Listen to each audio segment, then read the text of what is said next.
अहम खबर आप तक पहुंचाएं कि चेयरमैन पीटीआई के हक में तकरीर करने के इल्जाम पर पीपल्स पार्टी ने लतीफ खोसा को शो कॉज नोटिस जारी कर दिया। मजीद जान लेते हैं डॉन न्यूज़ के नुमाइंदे नादिर गुरमानी से। नादिर, बताइएगा।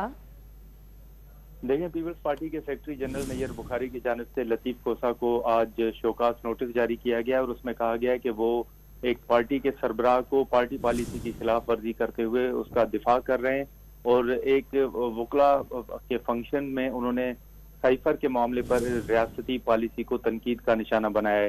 इस हवाले से नैयर बुखारी की जानिब से जो शोकास नोटिस जारी किया गया है उसमें लतीफ खोसा से 7 रोज के अंदर जवाब भी तलब किया गया है और कहा गया है कि अगर जवाब जमा ना किया गया 7 रोज के अंदर तो लतीफ खोसा की पार्टी रुकनियत जो है वो खत्म की जाएगी। इस हवाले से शोकास नोटिस में पीपल्स पार्टी के सेक्रेटरी जनरल नैयर बुखारी ने ये भी कहा है कि उन्होंने पार्टी पॉलिसी की खिलाफवर्जी की है और लतीफ खोसा ने इजाजत के बगैर जो है वो एक पार्टी के सरबराह का दिफा किया है और उसके हक में तकारीर की हैं।